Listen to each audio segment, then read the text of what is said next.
Yes, and welcome to a brand new episode of The Kickout. I go by the name of Skillet. And I'm Mex. There we go. Just Mex and Skillet again, flying the torch as Tay, Flu, and A seem to be unavailable for the second week in a row. But Mex and I will catch up with that and tell them what's going on.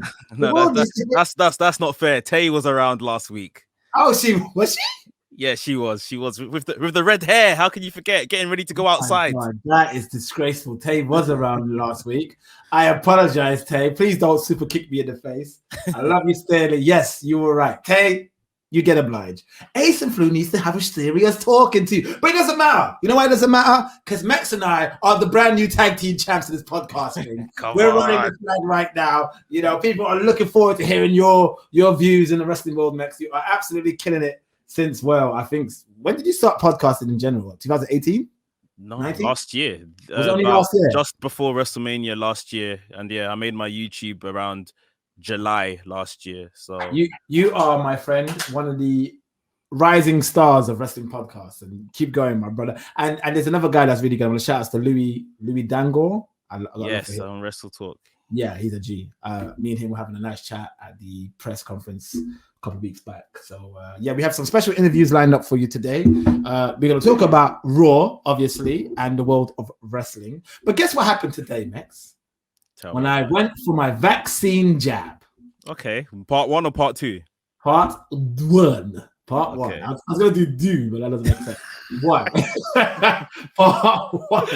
Okay, what happened? I was called in because originally I'm from Walthamstow. I don't live there now, but went back to my ends, and it was at the central library, and there was 2 lines. There was a 10 o'clock line, and there was a 10:30 line.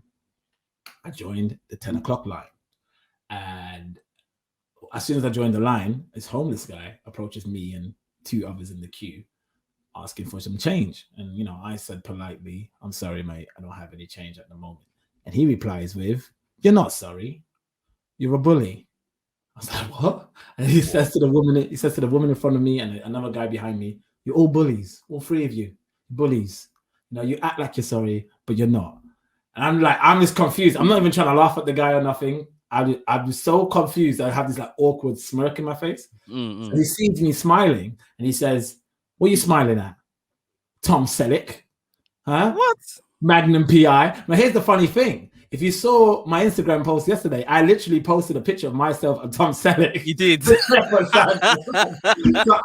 it didn't bother me. So when he said it, I was like, this is so strange. I went, yeah, that's what I call myself, Tom Selleck.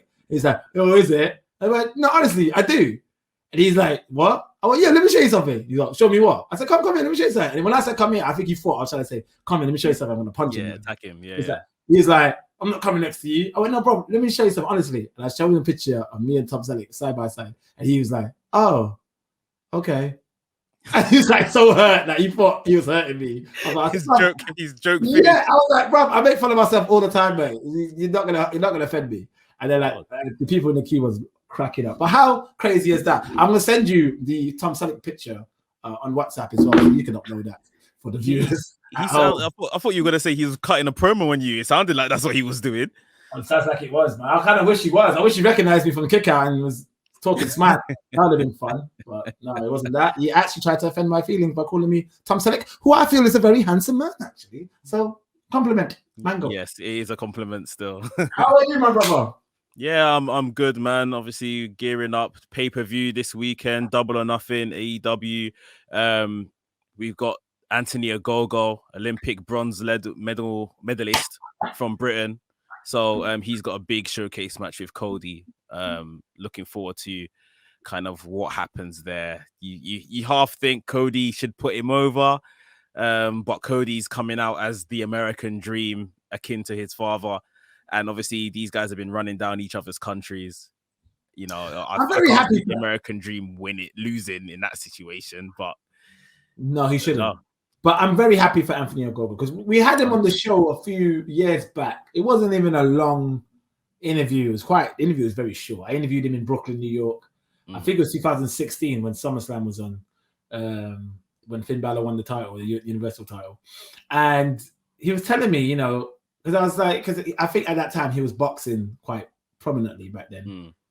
And he was telling me he's such a big wrestling fan. He's like looking to go into wrestling. And as soon as he said it, I automatically just had feelings of like, oh, it's going to be like a Tyson Fury thing, or it's going to be something like that, or even a Mike Tyson thing. It's not going to be anything.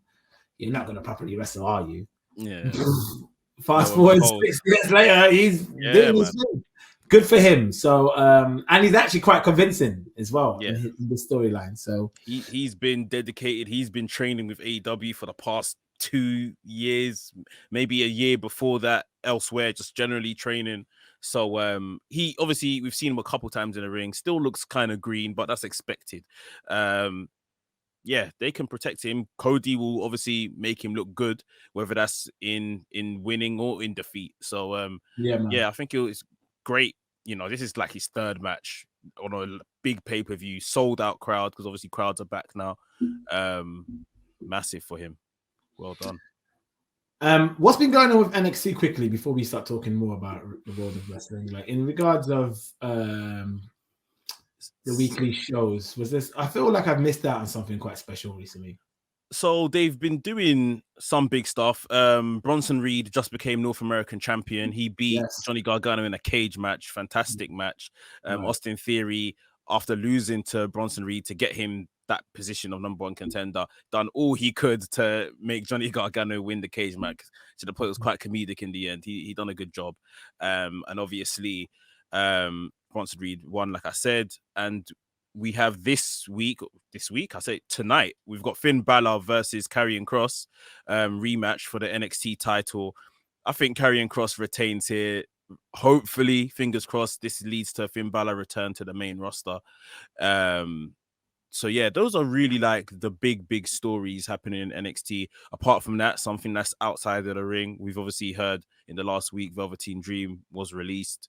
And then the subsequent comments that he's made in the last, 48 hours or so. You seen those? I saw his statements claiming that he's innocent and how he's been set up and how the guy who was doing it, they know each other personally and he tried to help him and he's lying and stuff like that. But I know there was other statements made after that, wasn't there? I know he said something about the Velveteen character was obviously clearly based off Prince, and he didn't know much about Prince until Prince died, and he kind of like studied Prince, and then so he has this whole thing about the mystique and how he played kayfabe, and he went a bit too far, which does happen. That does happen with a lot of wrestlers where they really believe into their character, like Ultimate Warrior, case in point. Yeah, you believe into your character and you kind of lose reality. But there's a voicemail note that was left that seems very dodgy to me. So I don't really fully believe Velveteen Dream is innocent in this. I think it's just carelessness. Like obviously he's admitted he knows these guys that are in question, but you know, they're minors at the end of the day. And in the position of where you are, you cannot think of going to speak to a minor without an adult present, their parents present, or speak to them. He said they were speaking about wrestling training and becoming a wrestler. Speak to their parent. Let them pass along the message. Don't be a black man and get caught up in something like this, because they will be completely unforgiving. I was just saying earlier today that, you know, Austin Theory was in a very similar situation when the whole speaking out stuff started. With a young girl? With a young girl. He was eventually cleared. But, you know, WWE done the same thing. He was at WrestleMania 35. He wrestled on the card. And they took him off TV, brought him back to NXT eventually. He had a complete losing streak on NXT, probably as part of the punishment. Very similar to obviously what Velveteen done. You know, Velveteen was cleared. Whether people believed the stories told in terms of the investigations, it seems like he's got away with it because of whatever county ruling happens. It did seem that WWE kind of backed him as well. They kind of backed him for 100%. They backed him. Triple H, I remember him coming out and being like, "We done our investigation. We didn't find nothing. So what do you want us to do next?" You see what I mean? Like, but they saw the heat was too much. They took him off TV again. They brought him back for a feud of Kushida. After that, they took him off TV again because the crowd just weren't having it. And eventually, obviously, they brought back Austin Theory, and it's like it was all forgiven. But every time they tried to bring back Velveteen Dream, he wouldn't be forgiven. They done their big releases last year. Velveteen was stayed around. They done their big releases this year. Velveteen still stayed around, but the crowd just, everything lives forever now on the internet, and the crowd just weren't ready to forgive him. And at the end of the day, as a business, you're just paying a guy that's not doing nothing. So right, he had to go, I guess. Yeah, I mean, yeah, I don't feel too sad about it. It is if he is innocent in this whole situation, it is very unfortunate. But he should have came out with a statement earlier. He should have kind of trying to plead his innocence earlier. He kept quiet. I guess it was going on an investigation. I guess, but I don't know. I don't know. It's something about this still doesn't sit right for me to fully back Velveteen. Yeah. And it's also said that the comments that came out. I don't know how you felt after reading it, but I didn't feel like it really cleared anything up. No, not really. It felt, even in what he said, it felt incomplete. Yeah, like there could have been more to tell. Yeah, for sure. So I don't really know how much him coming out really made a difference or not. It sounds like it's one psychopath talking to another, and that's possibly. I don't believe the guy. I don't believe everything the guy is saying about Velveteen Dream is true. Mm-hmm. The guy who's accusing Velveteen Dream stuff, I think he's full of shit too. But I just feel like it's just a really weird thing between the both. 100%. WWE are going back onto the road in July, right? They're back onto live shows, which is brilliant. You know what this proves to me? Who the biggest star in WWE is? Who? The fans. Yeah, I think they would say that as well. I just feel like the Thunderdome, it just doesn't draw me to watching wrestling. It really doesn't. Like they tried something, and it was a nice substitute for having an empty arena. So I was like, okay, this is better than empty arena, but it still just wasn't. I just couldn't do it. I was like, no, this Thunderdome stuff, just the whole key fan noise, and you know what? I won't even lie. I actually think, in the grand scheme of things, I think I would have liked the Performance Center more than the Thunderdome, because the Performance Center, they had at least the NXT, wrestlers in there, or whatever the case is, and yes, it was low crowd noise, but it was crowd noise, and it was genuine. The Thunderdome, like, from those that have spoke about being on one of the screens, they're prompted to celebrate and whatever on screen. And then obviously we know they're piping in noise into the place. And I just feel like that's more disingenuous than just having a small crowd of people of what they can have. But either way, neither of these substitute for the real thing of crowds being there. Now that, I'm doing this more and more, I'm more determined to go to shows, and even if this is like independent shows, just in our local areas here in London, like I'm proper looking forward to go to a wrestling show and stuff. So I'm happy that crowds are coming back. Which is hopefully in the cards. Yeah, 100%. Yeah, I will let you know some more details hopefully soon. Let me talk to you about something else. I'm just going all over the place with my crazy brain. Ultimate Warrior. It's the new episode of WWE on E documentaries, which is, if anyone hasn't seen these documentaries, I recommend it so much. Yes, it's a lot of stars that they're documenting on that already has documentaries that you've all probably seen, so majority of the story. But what I do love about these documentaries, they always mention or show something that you've never seen before, or you've never really heard of before, or you didn't know this happened. And it happened again with this Warrior documentary. I'm not going to give away too much, but what I'm very proud, because I didn't think they were going to do this. I was thinking, this is an association with WWE, so they're probably not going to show this stuff. But no, they didn't shy away from showing and asking Warrior's wife, especially, about Warrior's, conservative tirade on immigrants and homosexuality and racism. So they went in on that, which was really good. And it was really good to see Warrior's wife's side of that. Because I remember vividly sharing a lift with Warrior's wife and her girls and Warrior's girls. And it was me and Ash Rose. Shout out to Ash Rose from Hooked on Wrestling, Riddle Position, my brother. And we were in the lift together with them. And she can see that Ash and I just wasn't on talking to them, which is not nice, isn't it? Because you can feel it. But it was just like, it was just at the height of, obviously, a few years back, Warrior unfortunately passed, and he got the Hall of Fame. And then she was kept on as a certain ambassador for the Warrior Award. Yeah. So she was in all these pay-per-views. So when I saw her, I just a bit like, I don't really want to. I don't want to say nothing, you know what I mean? Oh, your husband was I don't want to do that. I'm not. Yeah. I'm not. Even a Warrior, when I was a kid, I used to love him as a child. I used to love Warrior. Yeah, opinions change. Yeah, exactly. I'm not gonna give you that. I'm not. But it was good. Like, it was good to see where she stood with that whole thing, and I was quite pleasantly surprised. That's all I'm gonna say. But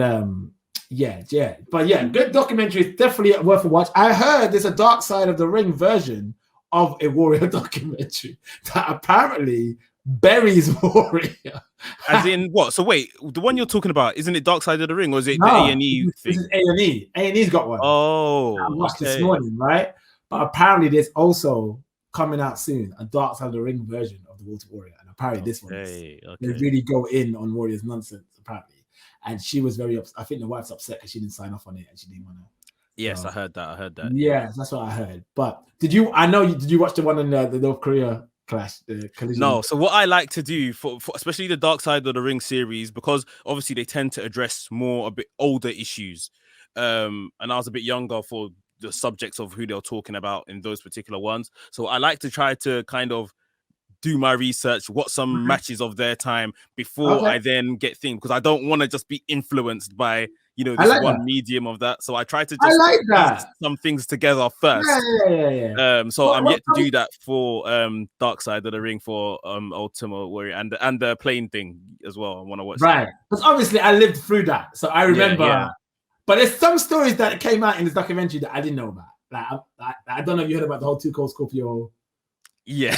I've seen it trending on Twitter in the cars. I didn't realize Scorpio and Hawk had a fight. I didn't even know that happened. But it taught me that in the documentary. That's nuts. But I do remember all the stuff about them holding up Scott Norton and all the. You have to see it. It's a crazy story. Very controversial and very famous. It looks good. Yeah, big up to Bishop.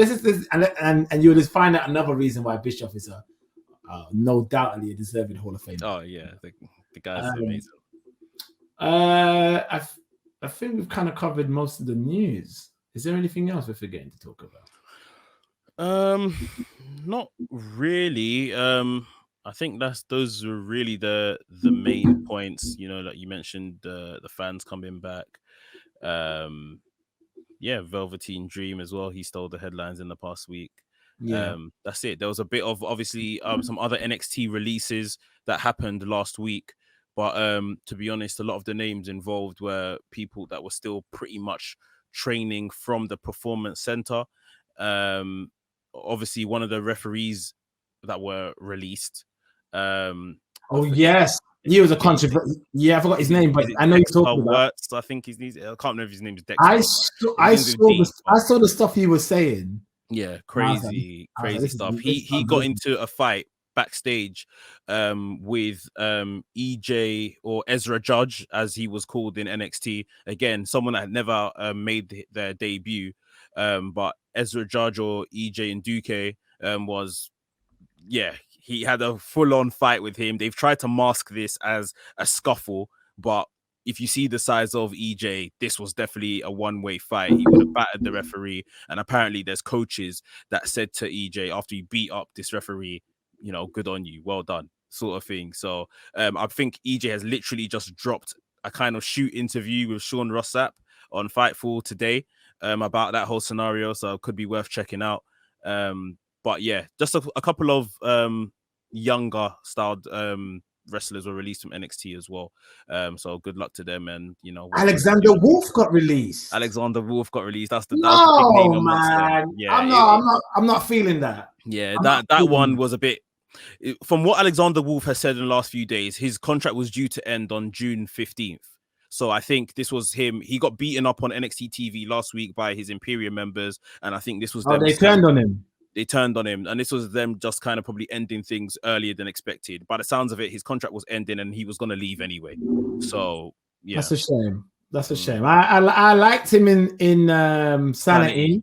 And I liked him in Imperium. I think he was a very good worker. I think he didn't get much love as much as, because even when he joined Imperium, he wasn't. It was still, Fabian Archer. And Water was a top guy. So yeah. That's a shame. All right, before we talk about Monday Night Raw, I've got an interview to play. I think we should start off with this interview now. A couple of weeks back, again, like I said, I was in Stratford Hotel and I was interviewing some UK wrestling talent. So this is myself talking to Trent Seven, Tyler Bate, Moustache Mouth. Yes, BBC One Extra list. Oh my lord, look at this. This is a terrible start already. This is a terrible start. Look, I know. I look like Ferraro. I'm trying. It's pitiful compared to you guys. I look like Jafar. Okay. this ain't no great mustache like you guys, but oh my, I need to get out of this. I need to get out of here. Sorry about that, guys. I just spilled tea for guys who don't know, but we're gonna spill tea in this interview right now because I'm with Moustache Mountain, the legendary. You know what? One of my favorite tag teams, all of the UK industry, and in wrestling in general. Forget all that. Let's not pigeonhole ourselves here. In wrestling in general, Trent Seven, Tyler Bate. How are you both today?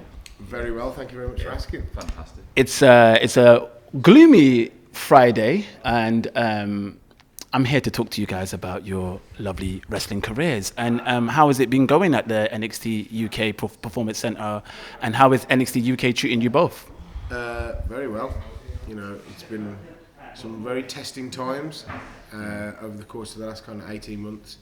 But I think the way we've been looked after and, you know, the support network that we've had is very, very good. We've got an incredible bunch of coaches and we've got an incredible team at the Performance Centre. And I think the one thing that's came through the most for me is, you know, now we've got this really good working relationship with BT as well. So, you know, people have just been working really hard to make sure that we're still kind of busy and still keeping doing something. And, you know, the gaps between the camps have become, you know, a little bit easier to endure. But sorry about that, guys. Sorry? Yeah. Okay. Sorry. Yeah. And in terms of like production, because obviously you guys both had a long stint in NXT before you did NXT UK. Does it, in terms of this, Performance Centre compared to the UK one, to the one in Florida, is it very similar? Is there a few things that you feel that it could still be improved on in the UK one? I'd say it's the world's just different now. You know, it was a very different place. The Performance Centre was a very different place when we first went there, 4 or 5 years ago, in America. It's constantly evolving. Yeah. Really fast as well. Yeah. Especially when you're in it, it feels like it's just flying by.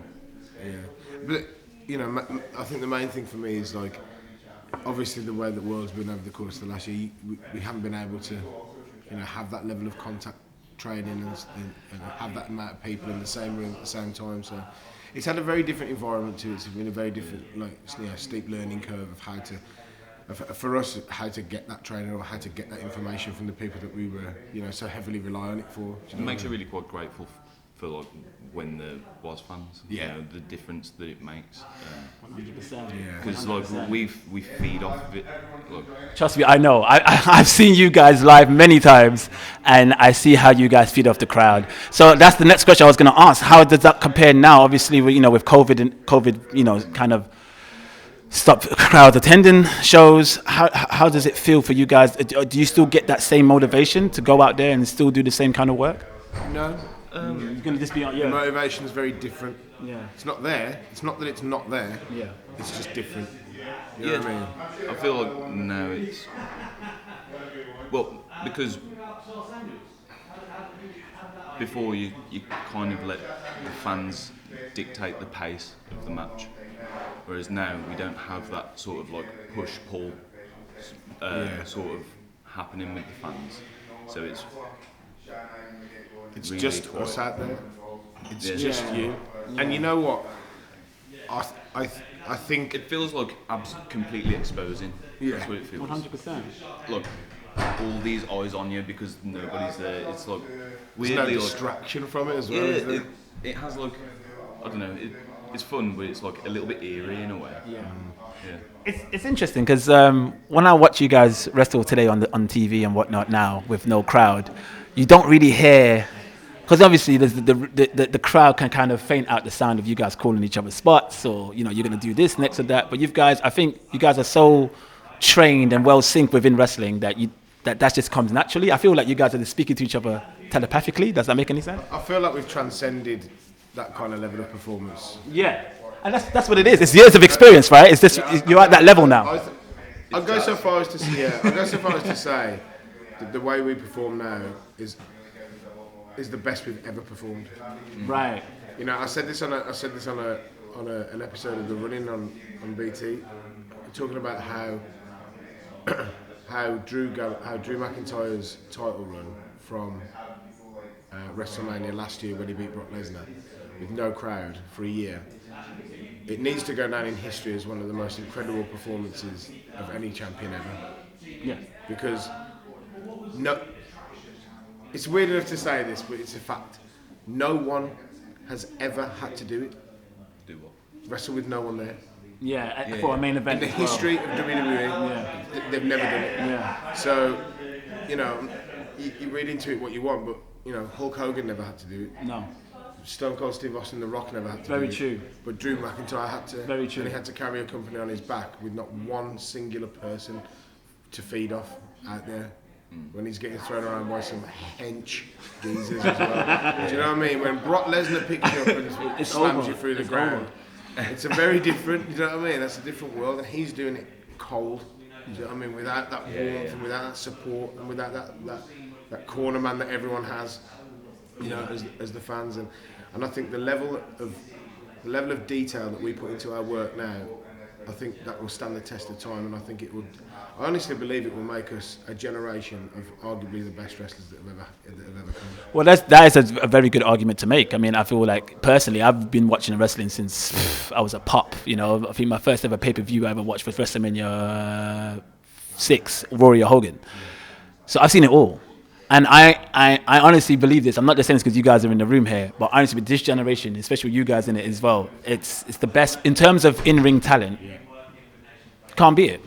You can't beat it. Bell to There are bell. no gaps. No. That's what it feels like.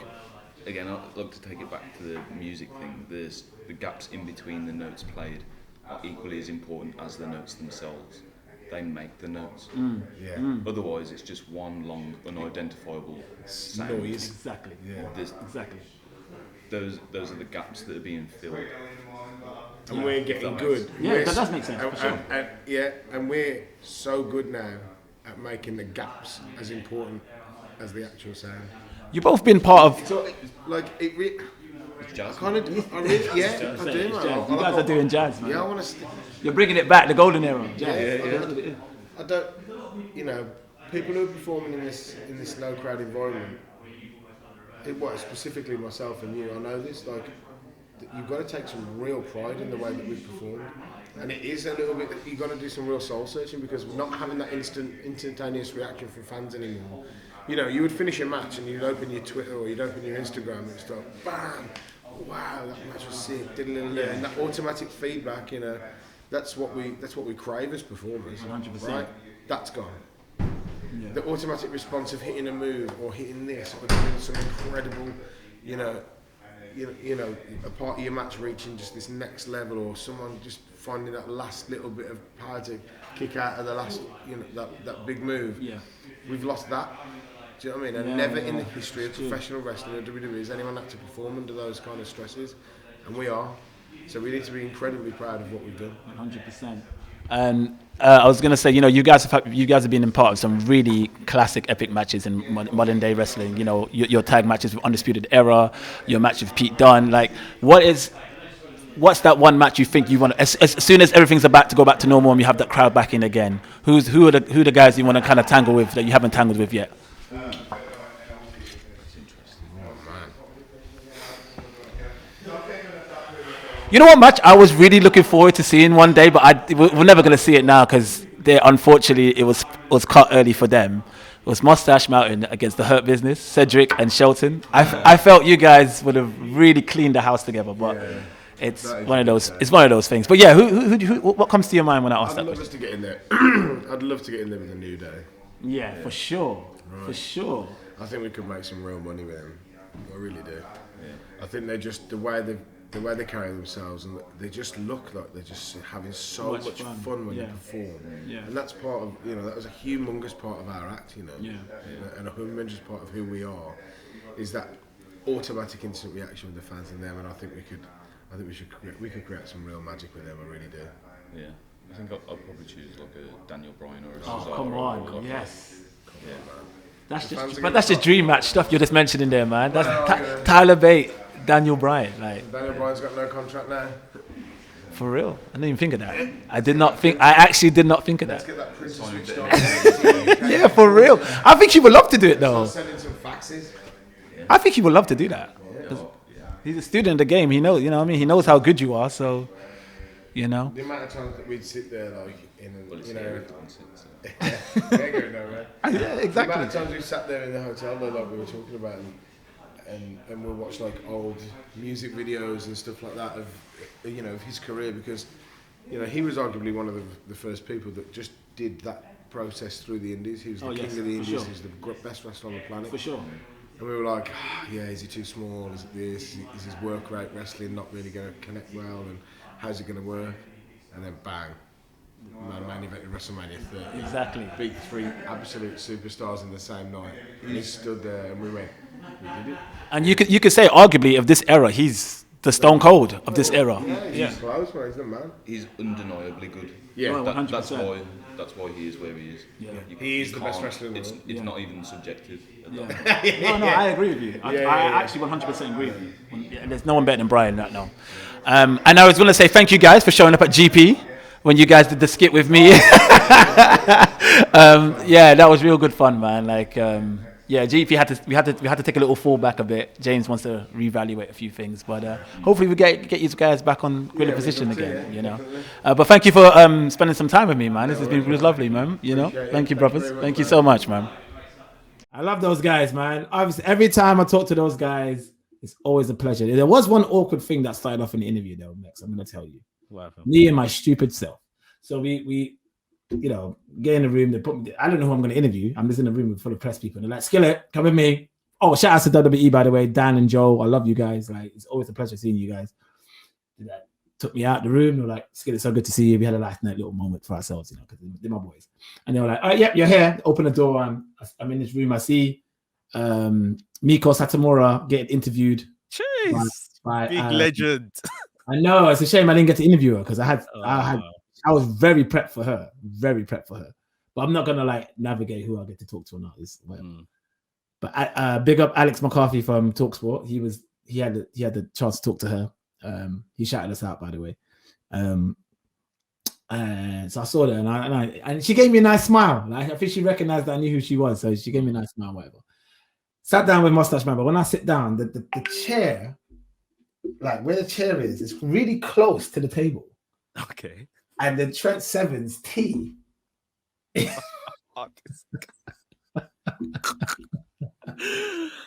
there.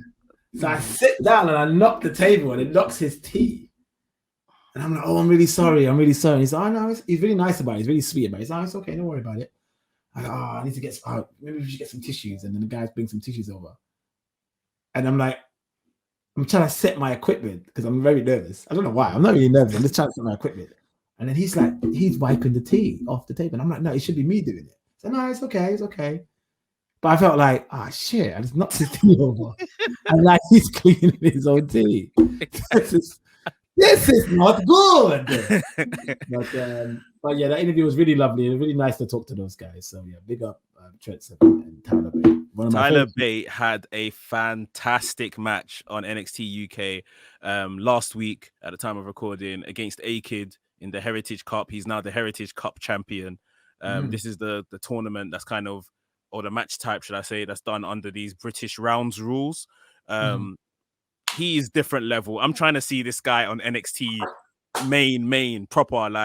Tyler Bate is amazing. Especially for 100%, an outstanding talent, amazing talent. It's crazy. It's bonkers. But he'll get there for sure. Yeah, 100%. Oh, that was one thing I was going to mention. There's going to be a shift in it, another draft. They haven't announced like a date for it. I just think there's a lot of speculation around it and that it's needed, and maybe it's something they do before crowds come back in July. Yeah, it's definitely needed. What they have said, what has been reported by a lot of outlets, is that a lot of NXT and NXT UK talents are going to get called up straight to main roster. Yeah, so you mentioned that earlier. So yeah, so maybe Finn Balor will be back. Yeah. Just poses to my first question from we just got a tweet literally a minute ago from my brother Chris Mentalist. He says, Mex Skillet, will Adam Cole ever get called up? I mean, it's looking like with what you just mentioned. Yeah, most likely. Yeah, right? I think so. I mean, my hesitation is just like how long before they bury him or kill him off. And I mean, you would like to think Adam Cole is invincible from bad booking, but you just never know. I'm just more scared that what they will turn him into. But I would want him to go to main roster and thrive. I think he's done everything he can do in NXT. Christian tweeted another message just now. What is New Jack's most memorable moment? I mean, there's sad one that to sticks say, out to me. It's probably gonna have to be what's his name? The Trent. What's that kid? What's that kid name that he cut up with the knife? Which is really bad. I should remember his name. It was so memorable that I should. One sec. I'm just gonna type in Google. My first introduction, I'll just go while you're looking at it. My first introduction was to New Jack. It was when he tased a man on top of that scaffolding. Yeah. And pushed him off the top. And I said, what am I watching? Like, so that's okay. That really is his memorable moment. That really is his top moment. So that was against Vic Grimes, and he had a scaffolding match, and then he like just he throws him off, basically, tries to kill him, basically. Because I think they had beef. Yeah, I think it was like real heat there. Yeah, he tried to kill him. I should laugh. And then he jumps off and then he kills himself. And at the time didn't he have another match with somebody else and they both fall off a scaffolding? Was it Gypsy Joe? I think I've seen a clip of something like that. Obviously, the most infamous moment I was trying to mention earlier was the mass transit moment. That's what it was. Okay, yeah. The tag match with Devon Dudley. That was horrible. But yeah, let's not talk about New Jack. But yeah, that's my answer for you, Chris, if you are listening right now. Okay, should we talk about Raw? Because I've got a random question at the end of the show that I'm going to bring up with you, so that's something else that we can debate about, me and you. But Raw happened yesterday. I didn't watch all of it. I watched a few things. I couldn't really follow this, man. I couldn't follow it. So I want you to remind me, how did it start again? What was was it MVP and Lashley again with this time? Before we get started, one last news item in regards to Raw. Adnan Virk, the lead commentator, has been sacked this evening about an hour or so before we started recording. They've went mutual ways, or mutual termination, should I say. And it's weird because obviously this guy just started on the Monday Night Raw after WrestleMania, so he's gone already 6 weeks or so. Maybe he just wasn't good enough. Like, he just wasn't good enough, and they thought, instead of keeping him around and the show continues to struggle on and all of that kind of stuff, just get him off. I don't know. Kind of reminds me of that guy that I think he used to do NFL commentary, and he had a little stint at ECW. I can't remember what his name was. And they got rid of him in like less than a month or something like that. Yeah, it's got to be something like that. One of my favorite. What's his name, man? My memory in recent years is shocking. But if you go back to King of the Ring, 1994, there's a commentator, like a guest commentator that joins them. He's so. I'm actually googling it now. It's so hilarious. And I mean, like, it was Macho Man, and it was Macho Man, and I think Gorilla Monsoon. On the 994 commentary team. But the guest, Art Donovan. That's it, Art Donovan. If you please, he used to be American football star back in the day. But I don't know. I I don't know why he was asked to commentate in King of the Ring 94, because I don't think he understood how wrestling works. Because there was time where something happened. I think it was like a double cross, or Owen Hart did something, or Neidhart did something, and he's like, did he know that was gonna, like, talking about the guy who got double crossed? I say it was Razor Ramon or whatever. Did Razor know that was gonna happen? Like this. Pulling back the curtain. like, was that real? Like, was that supposed to happen? Like, I like Macho Man and Gorilla Machine had to like kind of like improvise. Please, I know anyone listen to this right now. Watch 94 King of the Ring. Listen to Art Donovan's commentary. It's hilarious. Cracks me every time. All right, cool. All right, Monday Night Raw. So yeah, the show opened up again with MVP and Lashley. Lashley came out with all of those girls. None of the girls that were last week, so I don't think anyone really cares about the girls that came out this week. And yeah, Drew McIntyre then followed with the usual rah-rah speech, right? He wants a rematch, blah, blah, blah. Kofi Kingston came out and said, look, I pinned Lashley last week. Drew insinuated that he only pinned him because Lashley was, being dealt with by Drew. Drew done the distraction. Kofi Kingston told Drew, you've had rematch after rematch after rematch. Let someone else have a go. What's his name? The GM guy, Adam Pearce. He came out and he said, that Drew versus Kofi, and the winner will take on Lashley at Hell in a Cell. And these guys had a really good match. This whole segment from beginning to the end of this match was about 40 minutes, just to end with Bobby Lashley and MVP interrupting this match. So spent 40 minutes on a promo and a match, and we got no closer to finding out who Lashley was going to take on at Hell in a Cell. They have already announced they're going to run this back next week in terms of a rematch. Drew versus Kofi, the same. The winner will go on to face Lashley at Hell in a Cell. If Lashley or MVP interferes, there will be a 90-day suspension of pay for them, which I thought was a bit of a rubbish kind of stipulation. They should have said, if you interfere, like, you get stripped of the title or something like that. Something's more severe. That's how the show opened up. The women was pale in comparison to the women last week, man. The women last week were fantastic. And I remember I messaged MVP saying, "Yo, hook me up with."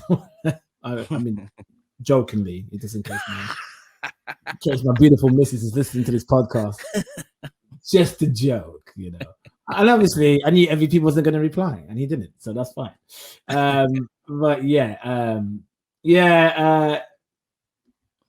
What's going on? It's just like you've given us a segment, basically repeat of last week, along with a match pretty similar to last week. Yeah. Like I said, after 40 minutes, there's no deciding factor here. We're no closer to knowing who Bobby Lashley's going to face. And as if that wasn't enough, you're going to run back the exact same thing next week. And they're starting to make the fans hate Drew. Yeah, it is making Drew a heel in all of this situation, really. Obviously, Kofi's loved by everybody. So, and he's pulling out good points that Drew always gets rematches. And Kofi makes bad things work. That's one thing you realize with Kofi. He knows how to make things work. Like, every time he's in a situation, you think, oh, man, New Day are in this situation. Then this is not going to be... And they just make it entertaining. They make it... Like, that whole thing with AJ and Omos, they made that whole thing entertaining. So 100%. Okay. What was after that? Next on the show, we saw Nikki Cross backstage. Before Nikki Cross got involved, Charlotte was walking somewhere. She was texting, maybe Andrade, who knows. And we saw Rhea Ripley come out of nowhere and start just taunting Charlotte Flair. Now, why she's doing this, I don't know, because Charlotte has just lost to Asuka the week before. Asuka, by default, should be the number one contender at this point. So I don't know why Rhea Ripley is giving Charlotte stick. Nikki Cross comes along out of nowhere. We haven't seen Nikki Cross since after Royal Rumble. She's saying that she wants a match against Charlotte. Charlotte says, I've got a match against Asuka, be gone, sort of thing. Charlotte kind of pushes Nikki Cross over to Rhea Ripley. And through the conversation they're having, this match is accepted by Rhea Ripley and is a 2 minutes beat the clock challenge match. Now, they booked Rhea Ripley like an absolute idiot here. Not calling Rhea Ripley an idiot. I'm calling the character. I know what you mean. I know what you mean. Because this is a beat the clock challenge match. I think everyone knows what you have to do. You got to beat Nikki Cross in 2 minutes. Like, that's the whole stipulation. Yet at no point does she go for the win. She's just she's fighting off Nikki as if Nikki needs to beat her or something like that. Right. Nikki survives the 2 minutes, does an extravagant celebration around the ring, and then Rhea Ripley's like, I didn't win. That's now Rhea Ripley's first main roster loss. Yes, it's not a pin, but it's a loss on the main roster to someone that hasn't wrestled in nearly 6 months. And Charlotte came out, obviously, like, being very smug about the whole thing. I just think it was just stupid to make the women's champion look so stupid. Like, she should have really and truly squashed Nikki Cross. Yeah. Not that, Nikki Cross is fantastic. I wouldn't have wanted her to, but that's what needed to happen here. Not lose in a beat the clock challenge match. And you're making her lose. Why? Because you're not gonna do nothing with Nikki Cross. You're not. It's literally like Rhea Ripley didn't understand the rules of what they sent her out to do. Like, it really made no sense. But following that, Charlotte came out to have this match with Asuka, another rematch, because we saw this match last week. One thing about these two, they will always give you a fantastic match. And they did again on the night. Unlike last week, Charlotte got the win back, pinning Asuka, who she worked on her limbs throughout the match. I worked on her knee, I think it was. And immediately after this win, Charlotte has been announced to be facing Rhea Ripley at Hell in a Cell for the Women's Championship, as if Asuka didn't beat her last week. Like, it's... And then Nikki Cross just win something as well. And Nikki Cross just pinned not pinned, but beat the champion. Yeah, it's crazy. But yeah. Oh, maybe they might do a fatal 4-way. Charlotte, Nikki, Asuka. We will see. One thing I didn't like that Charlotte did in this match, she paid homage to her boyfriend. The moonsault, double moonsault miss. You know what I mean? The moonsault miss and then moonsault. And then landing it. Yeah. People getting onto her saying she did it slow and all of this stuff. But what? I don't care. Like, that's just silly. She's not gonna do it like Andrade. Of course not. She's not Andrade. Like, speaking of Andrade, I don't know why, I randomly put on an NXT takeover yesterday. I didn't watch all of it. It was from 2016. I can't remember. It was like NXT takeover end or something. I can't remember. The main event was Balor and Samoa Joe. I think it was their third. Okay, match. I think this is when Joe may have won and sent Finn packing. So I think this is when Joe. I think that's maybe when Joe retained against Finn. Finn had lost it already. He might have retained. You might be right. He might have either retained or won it back. Yeah, I think Finn lost it on a house show, so he must have retained at the one you were watching, right? Because Balor's last match in NXT was against Nakamura. Yes, you're right. You're absolutely right. Well done. Good memory. And the first opening match of this pay-per-view was Ty Dillinger versus the debut of Andrade Cien Almas, right? And obviously, by then I was already a fanboy of this guy when he came out. But it was just so good to see. For A, it was a really good match. B, like, Ty Dillinger was red hot. I forgot how over he was. He was over. And the crowd was so red hot for Ty Dillinger. But when Andrade came out, you didn't get much chance because no one really knew who he was. But I think even though the people didn't know who he was, I think they knew about his reputation. And I think they knew how good he is. So you could kind of see there was a respect for Andrade. And Andrade came out with a freaking long feather on his freaking bowler hat. It's a terrible get up. The match was amazing. And like even though the fans were red hot for Ty, when Andrade won, they still gave him a standing ovation. So I might just every week in that kick out is mentioned a random Andrade match. Until Andrade Gargano for the championship, of course, was fantastic. I was privileged to see that live, and I was privileged to see Andrade McIntyre live as well. That was a really good match as well. Yeah. But I might just do random matches here and there. And that's maybe what it would be. Okay. And what was the next one, my friend? What was the next thing that happened then? We had what I think and everyone probably thinks is match of the night if you saw it. Riddle versus Xavier Woods. Riddle has been giving us bangers since he came up to this main roster. Like, this guy has consistently been the best performer on Raw fantastic matches. Xavier Woods, obviously not someone we see in a singles capacity a lot, but reminded everyone that, you know, I can go. You know, after this, I'm trying to see Xavier Woods. I've said this before.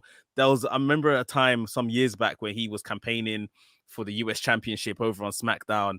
Like, this guy needs to get some type of singles glory, whether it's King of the Ring or a mid-card championship.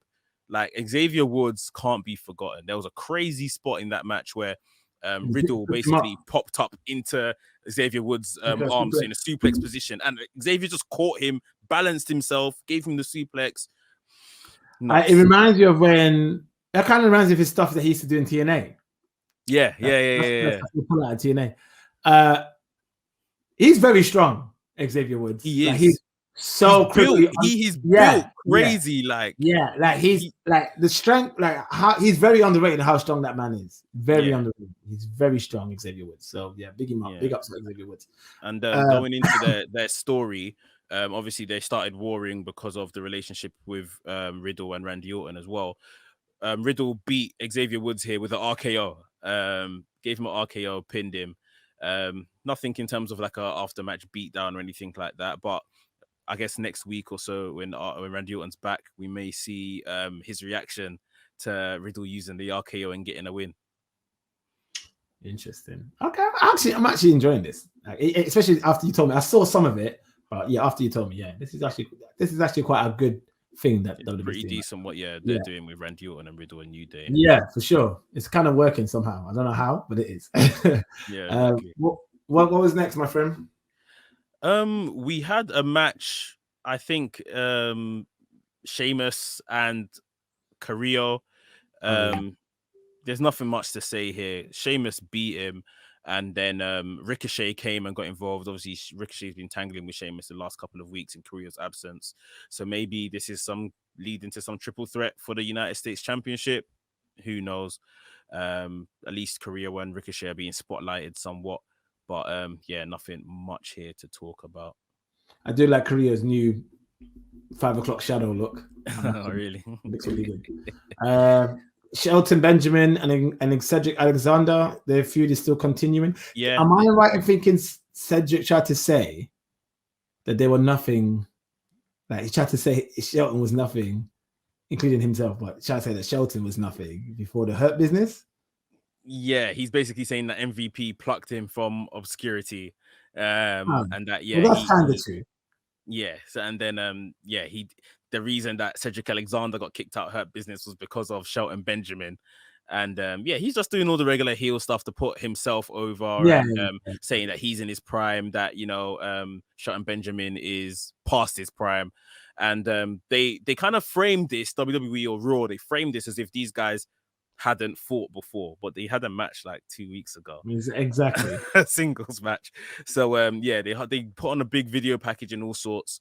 But this was a pretty good match. You're always going to get a very stellar match between Benjamin and Alexander, 100%. And Cedric Alexander, after a thumb to the eye, beat him with the neuralizer, the little kip up off the. I love that move. Kick. I don't know why he's not using the lumbar check. That's his finisher. But this is like his signature move. He put him away with that. So don't know if that's going to be. He's such a talent, man. Let's be real. He's very good. He is very, very good. Oh, there's only certain people when I watch them wrestle, I just like, this guy is just. I talk to myself when I'm watching them wrestle. Like, this guy's too good, and he's in that list, bro. Alexander is incredible, man. Yeah, and even now as a heel, like with all the chat and just being over the top with it, like he's absolutely killing it. So it'll be interesting if they do get him out of this feud with Shelton. What's next? Hopefully something's next and not, just sitting backstage doing nothing. Yeah, for sure. Okay. Was the women the main event of Raw? Yeah, very poor main event in a way. It was Natalya and Tamina, the women's tag champions, facing off against Nia Jax and Shayna Baszler with Reginald at ringside. The match was pretty good when Natalya and Shayna Baszler were in the ring, and then when Tamina and Nia Jax got tagged in, the match kind of divulged into just a bit of nonsense. Tamina, I don't want to diss someone's ability, but like her splash, the snooker splash thing she does, It's dead. Her super kicks, like she couldn't even get her leg up to super kick Natalia. And well, not Natalia, Shayna Baszler. And Shayna Baszler's not the tallest of women. Like hit her in the stomach with her super kick. It's just a bit messy. And yeah, in the end, Reginald, who was told by Shayna Baszler not to come to ringside, came to ringside, was causing a distraction. Shayna Baszler had rolled up Natalia for the win. Reginald was, he interfered. Referee was distracted. Shayna Baszler sent him out of the ring. He was walking up the entranceway. An explosion went off on the entranceway, akin to what happened last week by the turnbuckle when he was blinded by Alexa Bliss's powers or whatever this thing is. So the explosion happened. That distracted Shayna Baszler's team. Shayna Baszler was rolled up, I think, by Natalia. So they retained. Shayna Baszler went to Reginald after the match, pretended to show sympathy, but kind of chiefed him up and was like, I've had enough of you. You versus me next week. And that was Raw's punchline to get us to tune in next week for Raw. Shayna Baszler versus Cedric. Reginald. In a singles match. So nobody wants to watch that. Nobody cares at all.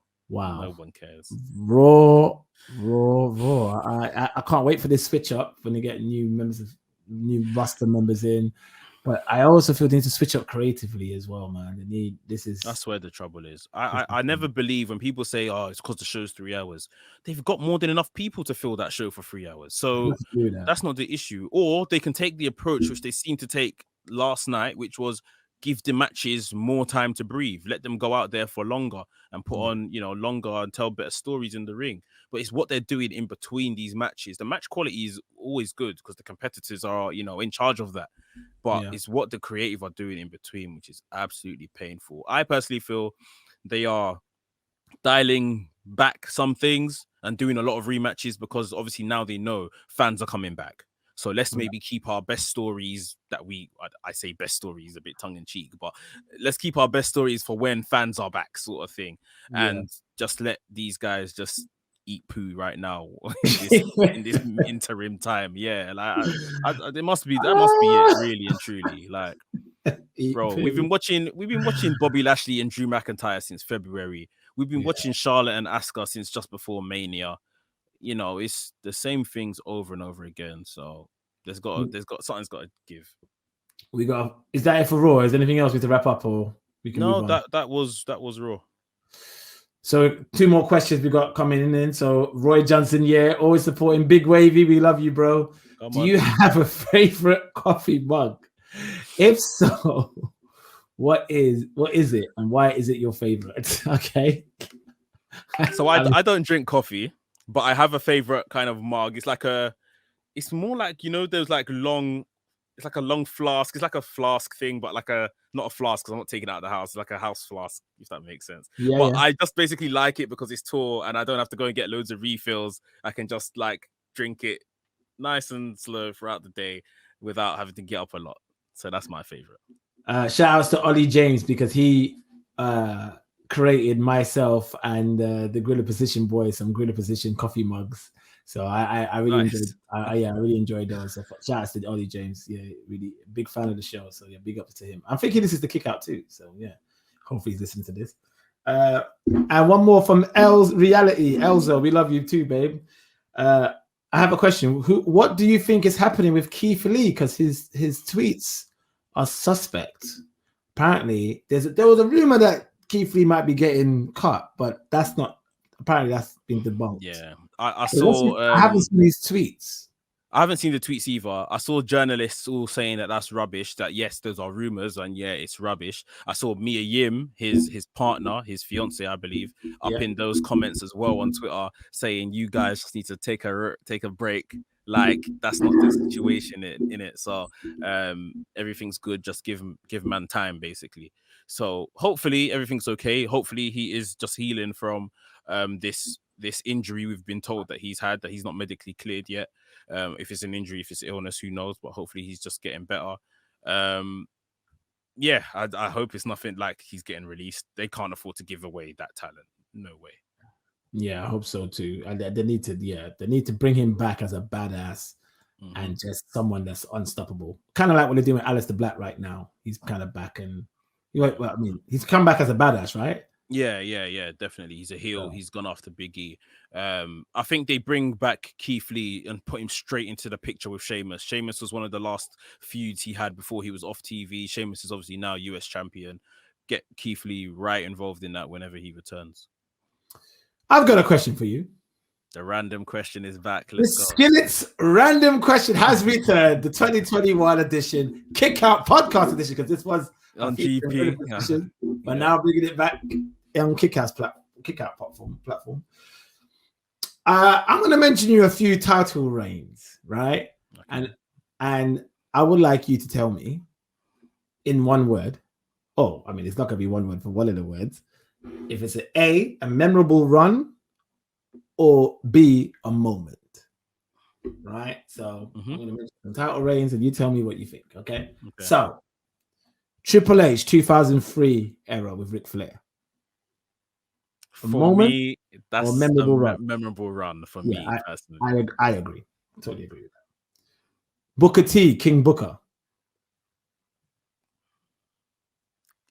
A moment or memorable run? I can't remember anything from it, so I would say moment, but I think people would generally maybe say memorable. Actually, I think the character is memorable. Yeah, memorable. But not maybe the run itself. Yeah. Okay. Rey Mysterio, WrestleMania 22 run. Moment. Yeah, definitely. Eddie Guerrero, Brock Lesnar. When he went, he only won the title once. So yeah, Eddie Guerrero. Yeah. To be fair, that whole thing was a moment. But the run, the only thing I remember after that moment with the Brock Lesnar win was his feud with Kurt Angle when Kurt Angle banged him up. Yeah, of course. Yeah. WrestleMania 20. That was sick. That was amazing. Yeah. I'll give it. I don't remember anything else after that though. Yeah, that's the same. Yeah. I mean, I know you had a feud with JBL. You had a feud with JBL, but what would you say then? I would say more moment. Chris Benoit. Moment. Yeah, for sure. Especially, Kofi Kingston. This is hard, isn't it? It's a shame, but it's a moment. I mean, 6 months isn't really enough to cement a title reign when you've never won it before and that's your first one. And they never really treated him like a big deal much after that, especially coming up. If Kofi wins the title again, does it start becoming memorable runs? Because I feel like a lot of these moments are just people that's won it once and that's it. Like Mark Henry's run, that was a bit of a memorable run, wasn't it? That was a bit of a memorable run. Kofi, the problem is they need to take him as the champion. Like, I haven't seen. Drew McIntyre is the last kind of new champion that they've really embraced as a champion. Like everyone. I was going to say Drew next. Drew moment or memorable? I would say memorable, although obviously during the pandemic era, that's been very, very hard. Yeah, but he's definitely done a good job of it.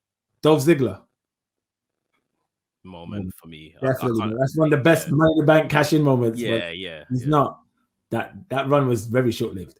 How long did he have the title for then? I think for a few weeks because maybe he got kicked in the face. Oh yeah, he had to give up the title. He had to give up the title.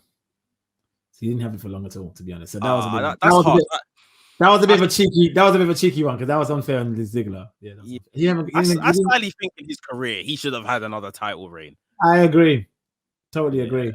Finn Balor moment when he became Universal Champion. Yeah, done after that. Well, great run at NXT champion though. Great run as NXT champion. Yeah. I think he's honestly the greatest NXT champion ever. He's had 2 runs. Greater than Adam Cole? Yeah, greater than Adam Cole. Like Adam Cole he's been fantastic and he's had the ability of the Undisputed Era to kind of weave into his stories and stuff like that. But I just feel like Finn Balor, there is no NXT without Finn Balor. Finn Balor is someone that kind of made it, was one of those first kind of people that made it or pushed it towards the mainstream factor. And obviously he came back and carried it during the pandemic era as well, somewhat. So yeah, Finn Balor is the greatest down there, man. I'm gonna ask a few more people, but I think we could wrap it up there.